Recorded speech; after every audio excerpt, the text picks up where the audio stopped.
So this is just an unboxing of the ImoLaza smart controller. Okay, obviously just the manual. This is an important part because this allows you to tag all your wires. Okay, installation instructions. Pretty simple instructions. We're not doing a rain sensor or a pump. This is a nice controller. I actually think it's feels really sturdy, like it doesn't bend at all. So it's, you know, it's a pretty rigidly built controller. I like the fact that instead of having a screen, it's just a simple forward, reverse, play, stop. I haven't looked into the manual on this, but I think that's a pretty cool setting, or a pretty cool option. And looks like the whole shroud comes off. Yep, it does. The whole shroud comes off. There we are. Again, this is the first time opening. I have no idea what's in here. So right here we got, there's our power supply, which would be 24 volts. Sorry, this would be the power supply, power out for like a sensor, because this is the power in right here, which is got, there's going to be a, yep, there it is, transformer down here, along with mounting hardware. There's the mounting hardware and transformer. Since I'm going to be installing the controller in an outdoor setting, this is the outdoor enclosure. It's completely weatherproof, which is a really cool feature. This one I have opened previously, just to get a little bit of an idea what I needed for installation today. So this is more like a commercial enclosure, because you plug in inside, but you wire it here and have conduit so that you can keep it completely sealed, waterproof. And then this is where you would attach for your line coming out, to be able, basically a conduit coming out, so that your sprinkler wires coming in also keep this completely waterproof, or weatherproof anyway. You're obviously not going to submerge this, because if you did, I imagine it wouldn't work. So anyway, pretty simple.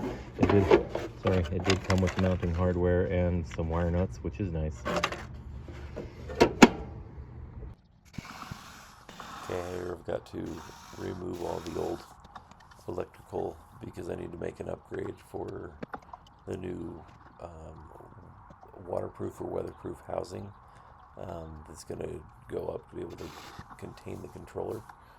The new housing has a conduit set up to be able to run into it to control, or to run the power for the controller. So I'm removing and replacing all the electrical right next to it, or all the conduit right next to it, so that it can be wired, and that way it will all be run into it with conduit instead of having a wired plug.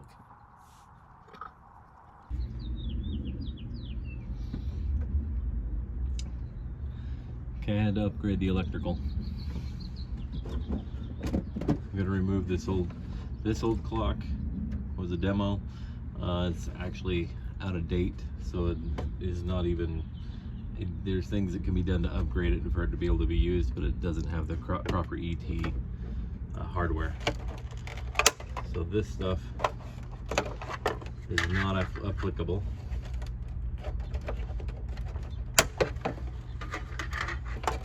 This is actually the clock right here. That's what's going to be, basically this whole shroud has been used as a waterproof case.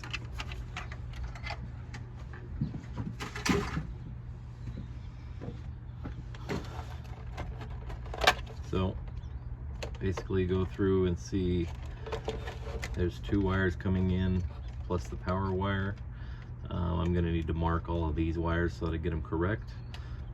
That is why the controller comes with the little tags.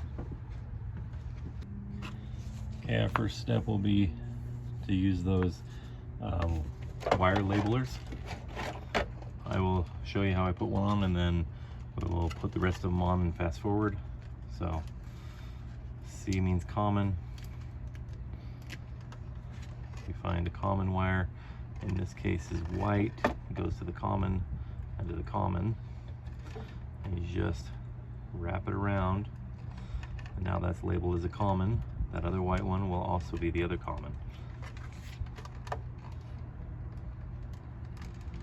Oh, that is wrong. I assumed it was white. That's actually number 8. This one is the common wire and it's double wired here. So I was incorrect. I thought that. Now after seeing this one is actually green. I was looking at it on an angle. So I would have put it in incorrectly. So when knowing that they're green, I've already used one of those. I'm gonna have to tape over that one, but we'll go common is green in this setting. Normally it's white, but that's also why we have labels, so it doesn't destroy the whole system. Well, not destroy, but it doesn't make it to where the whole system doesn't run. So now that we know that's 8, I'll just grab 8 and throw it on. Okay, 7, 6, 5, 4, 3, 2, 1. I'm just gonna go through and get all of them on there.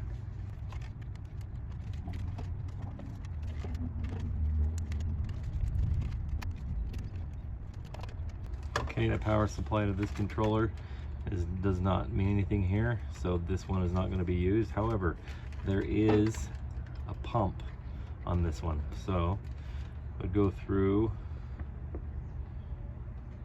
I don't see where it says anything on pump, so I will have to, oh no, master valve, sorry.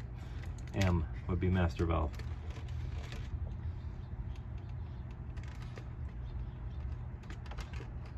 And then label it as master valve. Now all these are labeled, should be very easy to swap over. This one is obviously an unused wire, so that one can come out. Now I just take all those off, and this will be discarded because it is not for this system.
Alright, so the new controller right here, that's where I want to be able to attach this guy so that I can keep it as watertight as possible.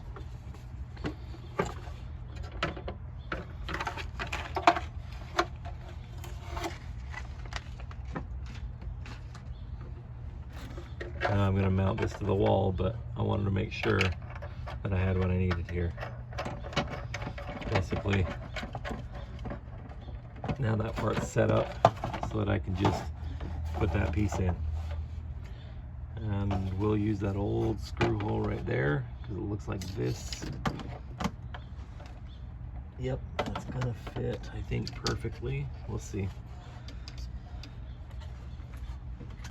Alright, I've used a screw gun. Because I didn't have a Phillips head on that screwdriver I was using.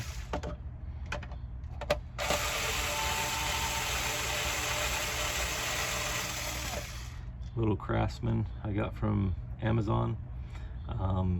Fairly inexpensive. I think I spent like 30 bucks on it or something. It's been really handy to have in my toolbox because it's really light.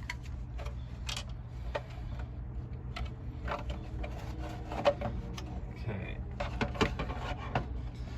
All I'm doing right now is trying to get a placement because I don't want to mount it and then find out I have to remount it. By doing that, I'm going to feed these in.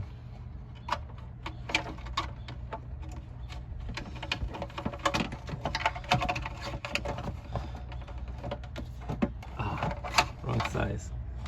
That's 1/2 inch.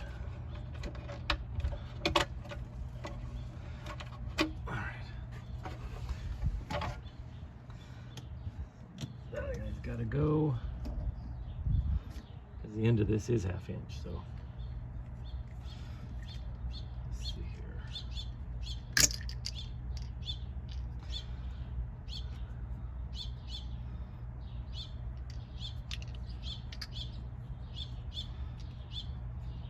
Always safety first. I don't wire this stuff, so this is, I know that the breaker is off, but I still like to keep those on.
See if we can use that previous hole, which we can.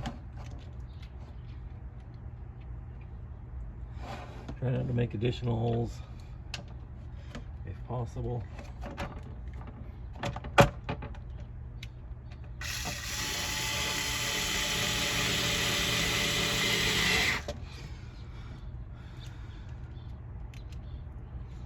Oops. Not doing well. He's dropping stuff. Okay.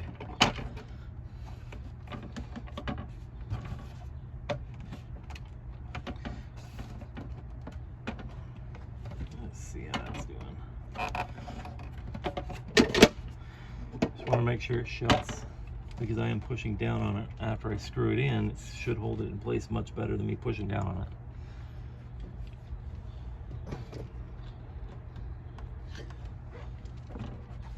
I'm going to align it between here, not with a level, because if it's level and this is off, it's going to look worse than if it's not straight with the siding. So basically I'm just going to align it with the siding as best as possible.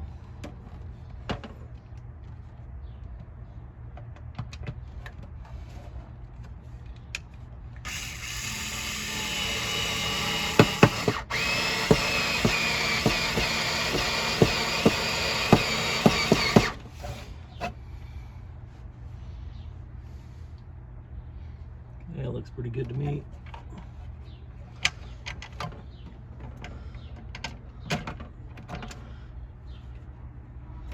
The last screw back there is a tough one to put in because of the placement of this housing and the fact that I don't have an extension on this. So that's going to prove to be a little bit difficult, especially if I drop the screws. All right, opting for a longer screw so it's easier to hold.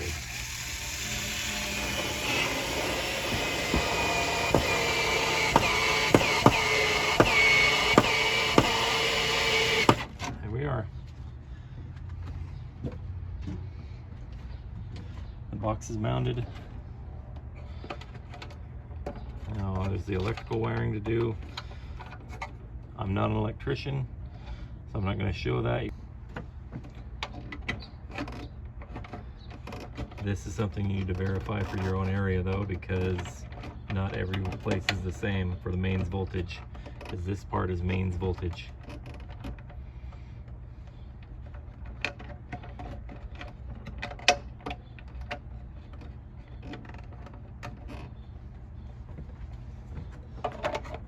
Okay, again, one of the reasons I like this is all of this is enclosed now. Once this line is on here, there's no way for water to get into this box.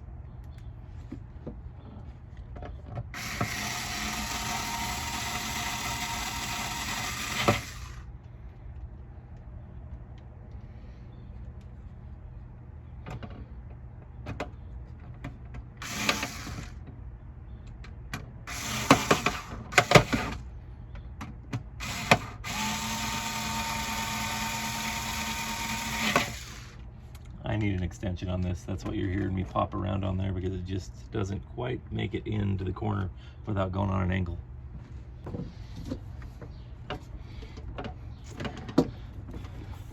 Now this wiring doesn't carry all the way to the ground. It goes down and around the house. So all I'm going to do is extend this down far enough so the water can't spray up into here easily. It would have to have a sprinkler pop up beneath it, which in this setting I'm on a deck, so it makes no sense for that to happen. But the whole idea is to try to keep it, again, as watertight as possible.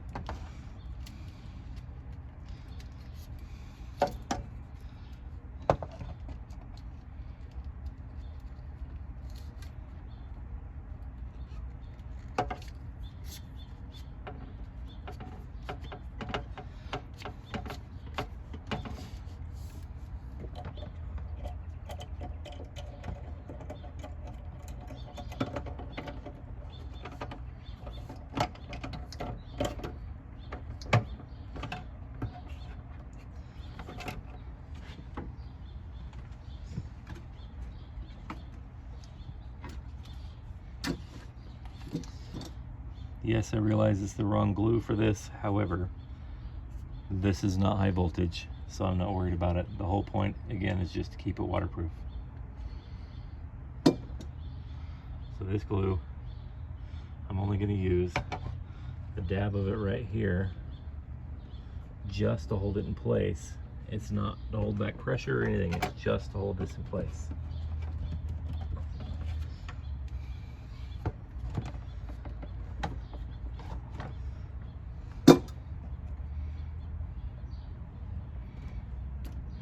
And later on I'll come back and probably strap this down just so it doesn't wiggle around.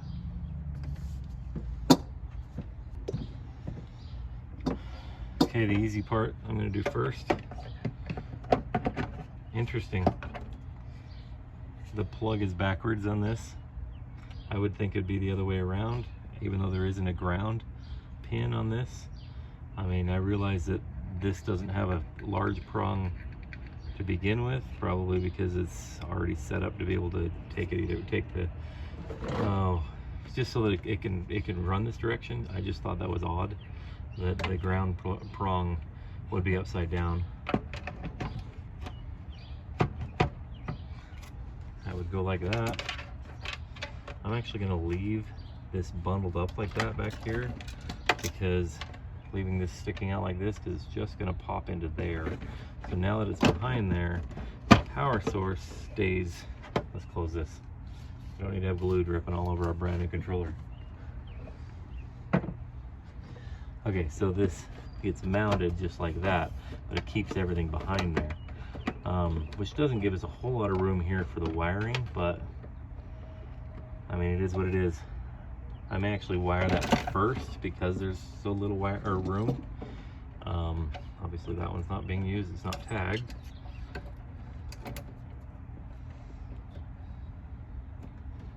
Okay, stay. The controller comes with its own little screwdriver. As long as this one is sufficient, I'll continue to use it for this installation. So just going to loosen up the screws that belong. So there's common, master valve 1 through 8, all of those are going to be used. The power and the additional common as well. The power doesn't have to be loosened up because it is just a plug.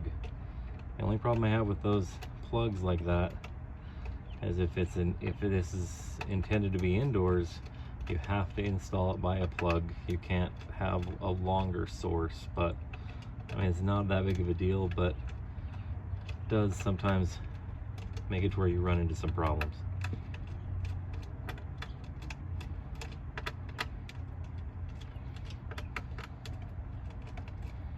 Okay, common.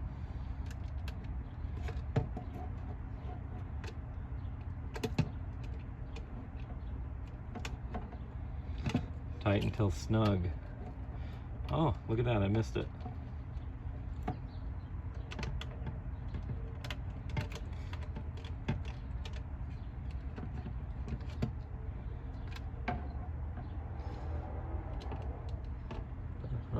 That is because this is a little different than the ones that or what I was expecting. So I loosen it up, it drops. Let's see if you can see that. And I loosen it up, it drops this little bracket right here. So by tightening it, the wire has to go right here on the top edge in between that bracket so that it tightens it up snug. So let's do it correctly this time. Common. Slide it in there and tighten it down. So I do like the fact that these are screws because they are a lot more solid. There's a master valve.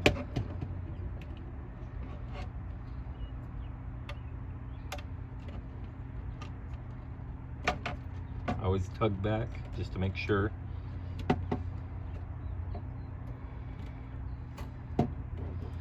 One.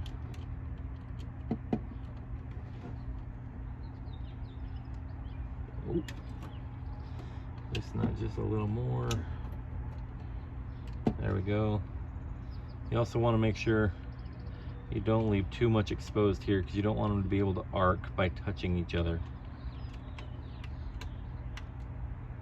So there's one, sorry, master valve, one.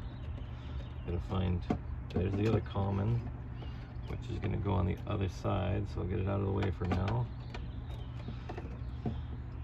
Where is, there it is, two.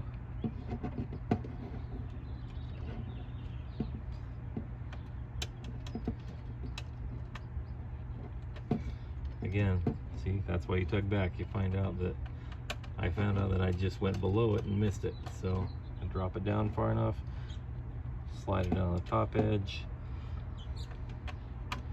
tighten it down, tug back.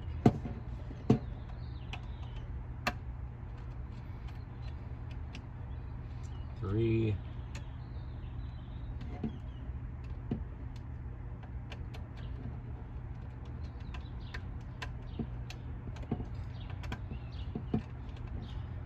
Four.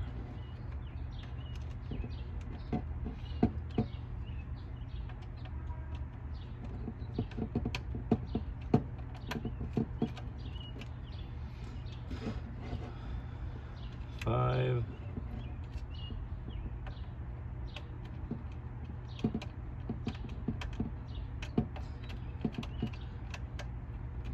Six.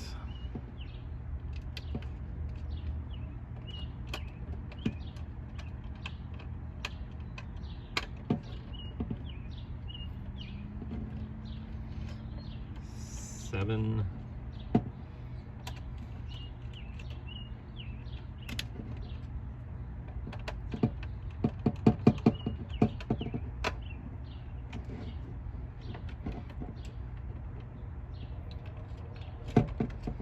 Eight.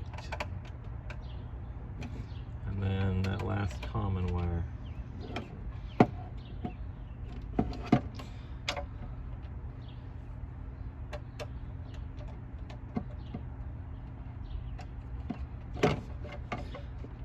Okay, and I'm going to fold these over a little bit because, like I said, there's not a lot of room at the bottom of this.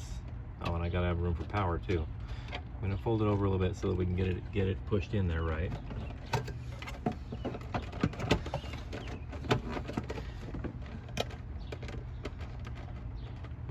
plug that in, and then I will put those screws in and we should be good to go.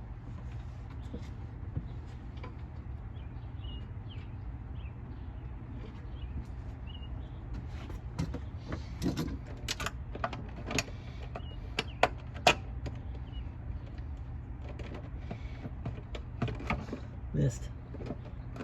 There it is.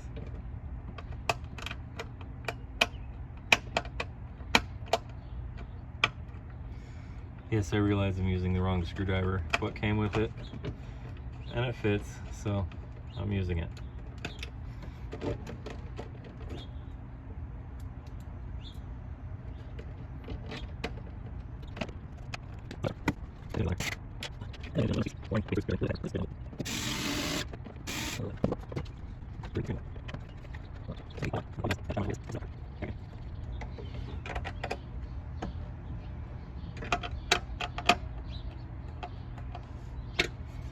And it closes, so we're good.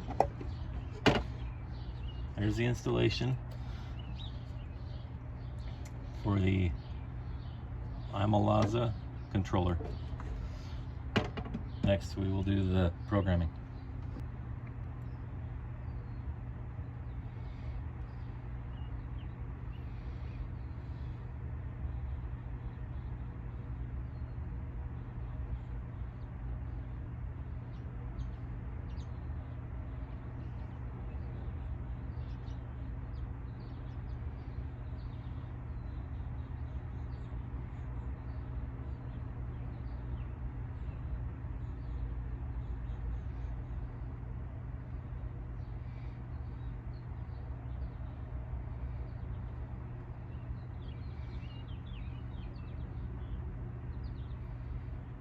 Okay, I'm gonna have to create an account because I've never had one of them.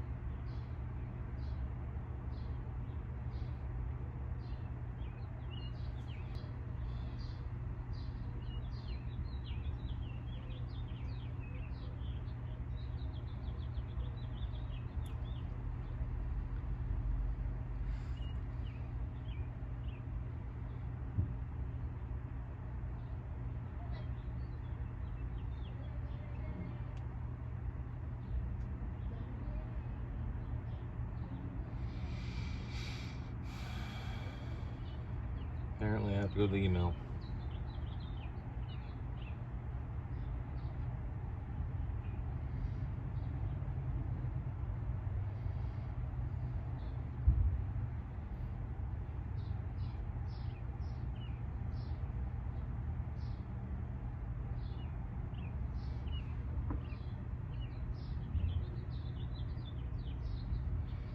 Now it works.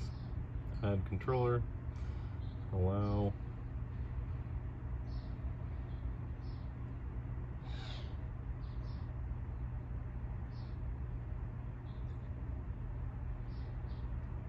Bluetooth is enabled.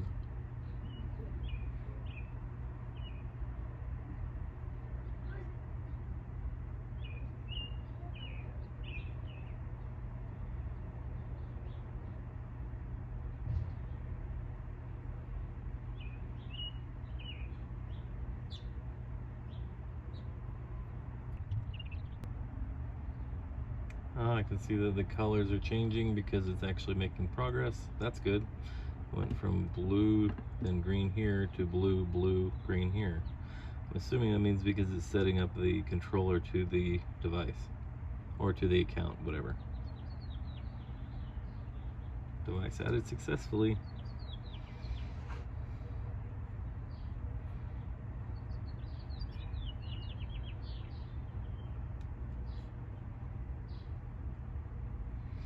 I think it's interesting. I have to put an address.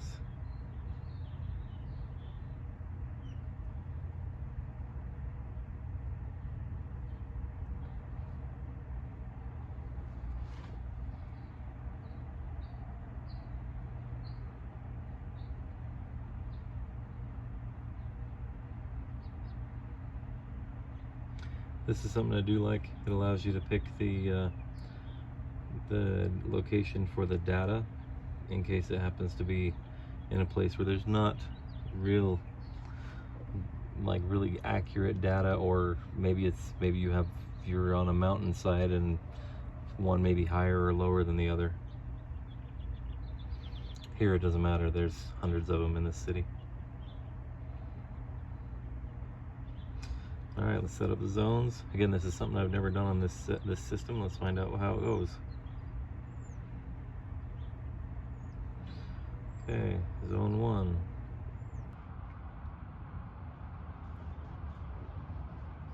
So we're going to test for 1 minute. Turns out that it's the center ones. So that will be called front, center.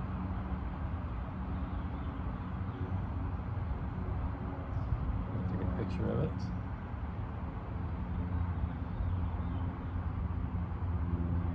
I got to allow camera access to do it. Use the photo. That will work. It's nice. I can adjust it a little bit.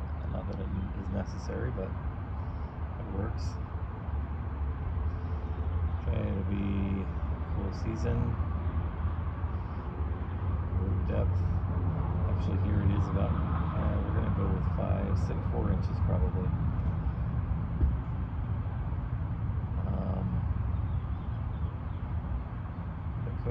The crop coefficient in this one is not 80%. It's more like 70 because there's 2 spread out.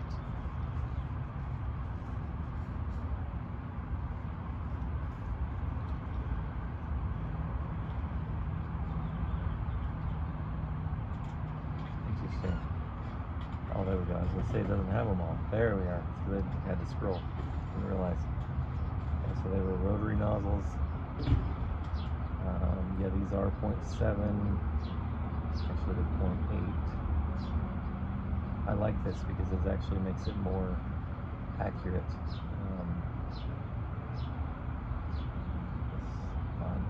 I think I've just set the efficiency. But try on the next one, I'll see what I did wrong. This is more of a sandy loam. That's something, again, yeah, details. It tells you a little bit about it so that you can pick the correct soil. You want to try to get it close so that it will be able to cycle the correct amount of times for it to water accurately. Also, how much it can hold. So this system is actually set up more like a professional system. Full sun. It's flat.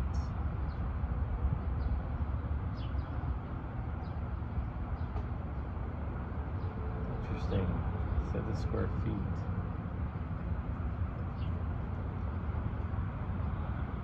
It's probably pretty accurate. 500 square feet. That's something I'd have to change later after measuring it out because I'm not sure.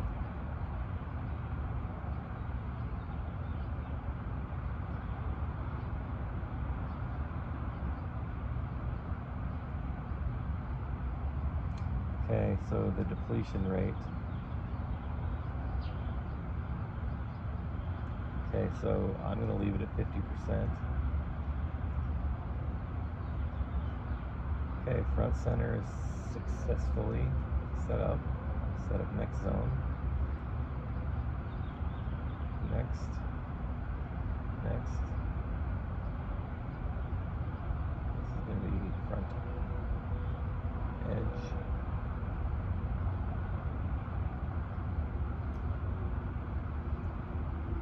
We're also going to take a photo of that one.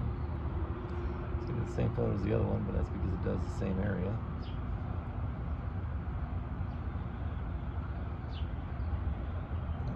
That.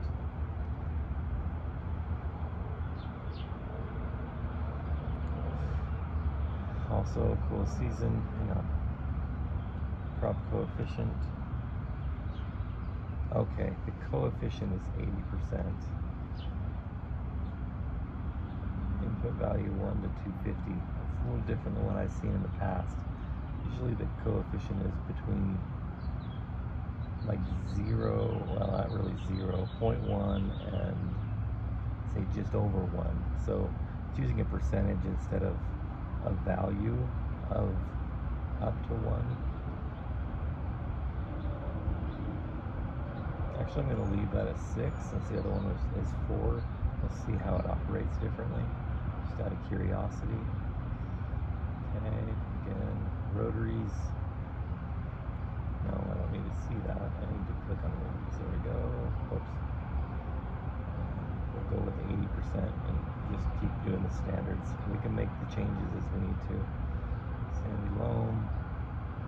I wish that they had a setup where you could do all zones for soil, and I really the soil and the percentage precipitation rate. Some places everything is all the same, but I mean this is more how a commercial controller would be set up. I do like that option.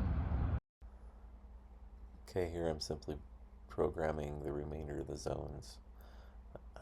Fast forward zone 3 and 4 and on.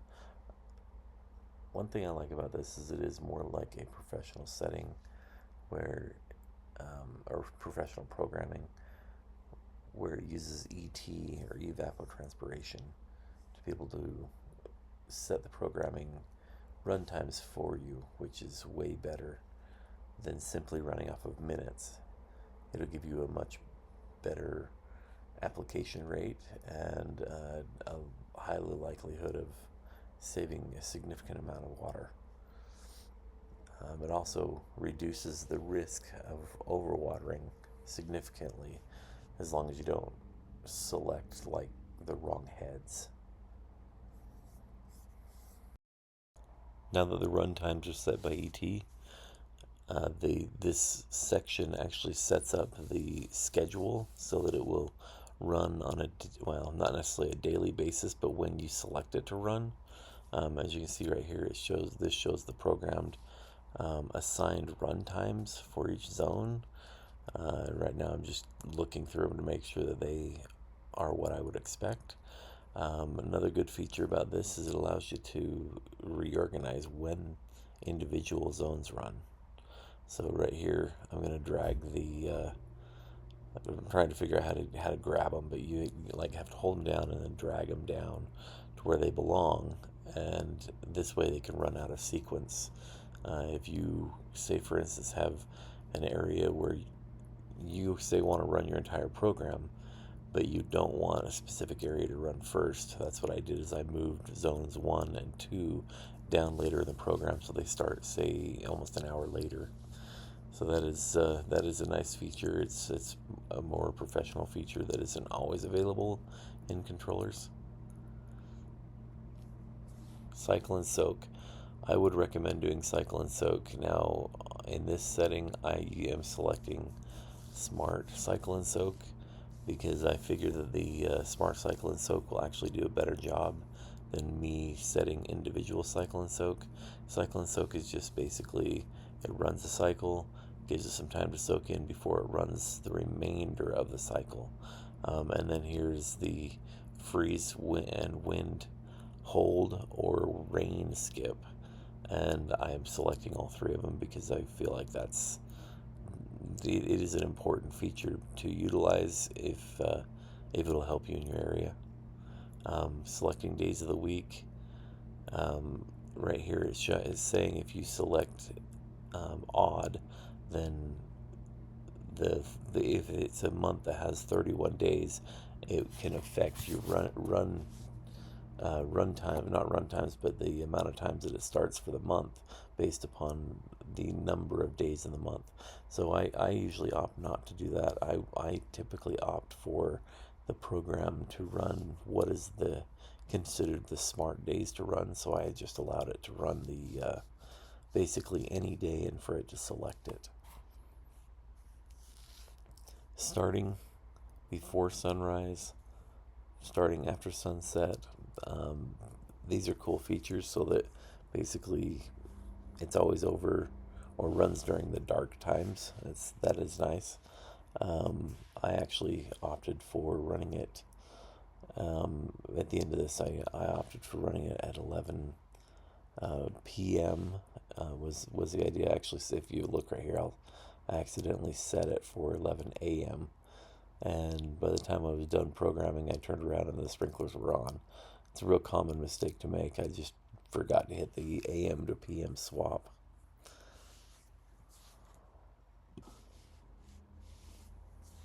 And that pretty much does it for the schedule creation. I'm just going to set the name of the schedule. Entire yard is what I went with, just keeping it simple.